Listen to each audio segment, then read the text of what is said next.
बिस्मिल्लाहिर्रहमानिर्रहीम। नाजरीन, hit story के साथ मैं हूं शमशाद मांगट। इस्लामाबाद हाई कोर्ट के 2 रुकनी बेंच जिसमें चीफ जस्टिस जनाब अतर मिनल्ला और जस्टिस मोहसिन अख्तर कैनी साहब शामिल थे, उन्होंने बड़ा ज़बरदस्त एक फैसला सुनाया और सरकारी प्लाटों की अलाटमेंट जो हमेशा ब्यूरोक्रेट्स और जजों को हुआ करती थी उसको गैर आईनी करार दे दिया है। और ये फैसला जो हाई कोर्ट के 2 रुकनी बेंच ने सुनाया है, इस्लामाबाद के 3 सेक्टर जिनमें G12, F14 और F15 शामिल है, उसको गैर आईनी करार दे दिया गया है। नाजरीन, इस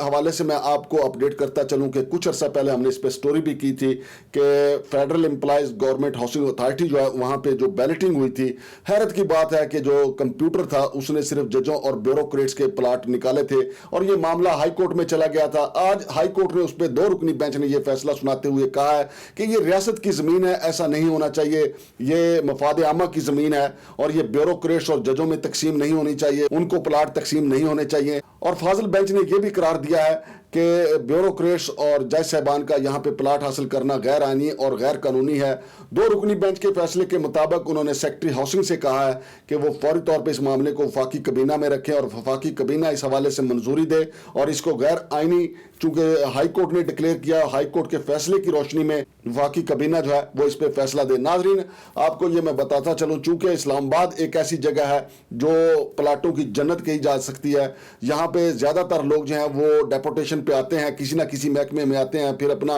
प्लाट जो करोड़ों रुपए मालियत का होता है लेके यहाँ से चलते बनते हैं। इस तरीके से उन्हें पेंशन से ज्यादा फायदा हो जाता है। लेकिन आप ये देखेंगे फेडरल गवर्नमेंट हाउसिंग अथॉरिटी जो है वो जब बेल्टिंग करती है तो सिर्फ जजों और ब्यूरोक्रेट्स के ही प्लाट निकलते हैं, आम आदमी के प्लाट वहां से नहीं निकलते। तो इस पे जनाब चीफ जस्टिस अतर मिनल्ला और मोहसिन अख्तर कैनी साहब का ये फैसला बड़ा शानदार है और अवाम ने इसको बड़ा जबरदस्त तरीके से खराज तहसीन भी पेश किया है। और नाजरीन, आपको मैं ये भी बताता चलूं कि इससे पहले जो है कैपिटल डेवलपमेंट अथॉरिटी जो है इस किस्म के प्लाटों के फैसले किया करती थी, लेकिन अब ये मामला चला गया federal employees government housing authority के पास और वहां भी आम आदमी के काम ही निकलते हैं। और ये भी बड़ा एक मुज़िका खेज है कि फेडरल एम्प्लॉयज हाउसिंग अथॉरिटी के पास आम जो छोटे मुलाजमीन हैं जिनसे इन्होंने 15-15 हज़ार रुपए और फिर उसके बाद से 3.5 लाख, 4-4 लाख और 5 लाख रुपए तक की रकम इन्होंने जमा की थी, जो अरबों रुपए में बनती है, जो आज से 6 माह पहले जिसकी मालियत है तकरीबन 14 अरब रुपया फेडरल एम्प्लॉयज हाउसिंग अथॉरिटी के पास आम मुलाजमीन के जमा है, लेकिन उनको अभी तक इन्होंने प्लाट नहीं दिए। लेकिन जो बेल्टिंग हुई थी उसमें जो ग्रेड 22 के 21 के 20 तक इन्होंने इनको नवाज दिया था और ऐसा कंप्यूटर इन्होंने रखा था जिसको ये पता था कि सिर्फ ग्रेडों वालों को नवाजना है या जजों को नवाजना है। तो उस पर बड़ी ले दे हुई सोशल मीडिया पे भी, हमारे दूसरे इलेक्ट्रॉनिक और प्रिंट मीडिया पे भी, कि आखिर क्या इस कंप्यूटर को आंखें लगी थी या ये रोबोट था, उसको पता था कि क्या सिर्फ जजों और ब्यूरोक्रेट्स के ही प्लाट निकालने हैं। ये मामला हाई कोर्ट में गया। हाई कोर्ट ने इस स्कीम को, इन तीनों सेक्टर्स को गैर आईनी करार देते हुए ये कहा है कि यहां पे ब्यूरोक्रेट्स और जजों को प्लाट अलाट नहीं हो सकते। अलबत्ता ये मामला अभी गौर तलब है कि जो छोटे मुलाजमीन जिन्होंने अपनी जमा पूंजी फेडरल एम्प्लॉयज हाउसिंग अथॉरिटी के पास जमा करवा रखी है, उनके पैसों को क्या होगा, उनको प्लाट कब मिलेंगे और कब तक फेडरल एम्प्लॉयज हाउसिंग अथॉरिटी उनके पैसे बैंकों में रख के प्रॉफिट खाती रहेगी। जो यहाँ पे डीजी आता है, जो आला ओहदेदार आता है, वो उस पैसे के ऊपर काफी माल बनाता है और यहां से वो भी चलता बनता है। चूंकि सरकारी इदारे जो हैं वो ज्यादातर माल बनाने का एक जरिया है। जिस तरह से कैपिटल डेवलपमेंट अथॉरिटी है, बिल्कुल इसी तरीके से फेडरल एम्प्लॉयज हाउसिंग अथॉरिटी ने भी एक तरीकाकार अपना लिया है। 14 अरब रुपए की रकम है जो सिर्फ सरकारी मुलाजमीन से, जो उनकी जमा पूंजी जो है वो इन्होंने जमा किए हुए 10 साल हो गए हैं, लेकिन अभी तक किसी को 1 इंच जगह इन्होंने अलाट नहीं की। तो चुनाचे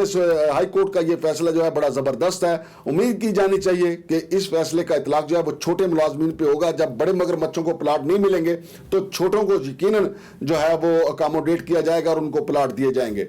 और नाजरीन, हाई कोर्ट के फैसले की रोशनी में यकीनन काबीना जो है वो अच्छा फैसला करेगी, लेकिन काबीना से हमारी वजीर आजम से ये दरख्वास्त है कि वो इस मामले का भी नोटिस लें कि इसी फेडरल एम्प्लॉयज हाउसिंग अथॉरिटी ने 10 साल से जो सरकारी मुलाजमीन के पैसे अपने पास रखे हुए हैं और उनके ऊपर मुनाफा कमाया जा रहा है और खाया जा रहा है, उसका कौन हिसाब देगा और कब मुलाजमीन को वो प्लाट मिल पाएंगे। और इसके अलावा नाजरीन, आपको याद होगा कि हम फेडरल एम्प्लॉयज हाउसिंग अथॉरिटी में होने वाली करप्शन के हवाले से भी आपको बताते रहे हैं और वहां पर होने वाली गैर कानूनी भर्तियों के से भी आपको बताते रहे हैं। लेकिन चूंकि हमारे तमाम सरकारी इदारे करप्शन की एक ऐसी कान बन चुके हैं, जिसको भी हाथ लगाएंगे आपको करप्शन की एक नई स्टोरी मिलेगी। اور ہماری ہاؤسنگ اتھارٹی جو ہے اب مکمل طور پہ کرپشن کی ایک دلدل ہے جس سے نکلنا بہت مشکل ہے، اور عوام کے سرکاری ملازمین کے اربوں روپے یہاں پہ پھنسے ہوئے ہیں، لیکن کوئی ان کو پوچھنے والا نہیں۔ اس سلسلے میں اسلام آباد ہائی کورٹ کو بھی چاہیے تھا کہ اس حوالے سے بھی اس میں یہ آرڈر میں شامل کر دیا جاتا کہ جن لوگوں نے پیسے جمع کروائے ہوئے ہیں، آخر یہ کمپیوٹر جو ہے وہ چھوٹے ملازمین کو کیوں نہیں دیکھتا، یہ بڑے گریڈوں والوں کو کیوں دیکھتا ہے، صرف ججوں کو کیوں دیکھتا ہے، بااثر لوگوں کو، طاقتور لوگوں کو کیوں دیکھتا ہے۔ لیکن چلیں، جو ہائی کورٹ کے فیصلے میں کمزوری رہ گئی وہ ہماری کابینوں کو چاہیے، ہمارے وزیر اعظم جناب عمران خان کو چاہیے کہ وہ اس سلسلے میں ہاؤسنگ اتھارٹی سے لازمی جواب پوچھیں کہ جو آپ نے سرکاری ملازمین سے پیسے جمع کیے ہیں ان کا کیا بنا ہے۔ اور دوسرا، جو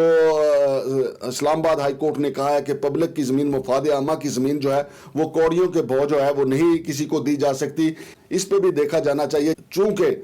فیڈرل امپلائیز ہاؤسنگ اتھارٹی میں ایسی کالی بھیڑیں موجود ہیں جو سرکاری زمین پہ قبضے کرواتی ہیں اور پھر وہ اونے پونے خود ہی وہاں خریداری کے لیے پہنچ جاتی ہیں۔ یہ ایک بڑا سکینڈل، ایک بڑی تحقیقاتی رپورٹ بھی آئی تھی جو ہم نے آپ کو بتائی تھی، اس میں ایک تحصیلدار بھی ملوث تھے اور کچھ دوسرے اہلکار بھی ملوث تھے۔ تو وزیر اعظم سے ہم یہ بھی اپیل کریں گے جو تحقیقات ہوئی ہیں وہاں کی تحقیقاتی کمیٹی نے کی ہیں ان کو بھی دیکھا جائے اور اسلام آباد ہائی کورٹ کے فیصلے کو سامنے رکھ کے ایک ایسا فیصلہ کیا جائے جس سے عوام کو زیادہ سے زیادہ فائدہ پہنچے، تاکہ عوام کی جو جمع پونجی ہے اس کا کوئی حل نکل سکے اور وہ ریٹائرمنٹ سے پہلے اور جو ریٹائر ہو گئے ہیں وہ اپنے بچوں کے لیے گھر وہاں پہ بنا سکیں۔ کیونکہ فیڈرل امپلائیز ہاؤسنگ اتھارٹی اتنی بااختیار ہو چکی ہے کہ کوئی سرکاری ملازم ان سے یہ پوچھ بھی نہیں سکتا کہ ان کے پیسوں کا کیا ہوگا، انہیں کب پلاٹ ملے گا۔ لہٰذا اسلام آباد ہائی کورٹ پوچھ سکتی ہے یا ہمارے وزیر اعظم اور کابینہ پوچھ سکتی ہے۔ ہم امید کرتے ہیں کہ اس سلسلے میں ہماری حکومت کوئی نہ کوئی ایکشن ضرور لے گی۔ شمشاد مانگڑ کو اجازت دیجیے، اللہ حافظ۔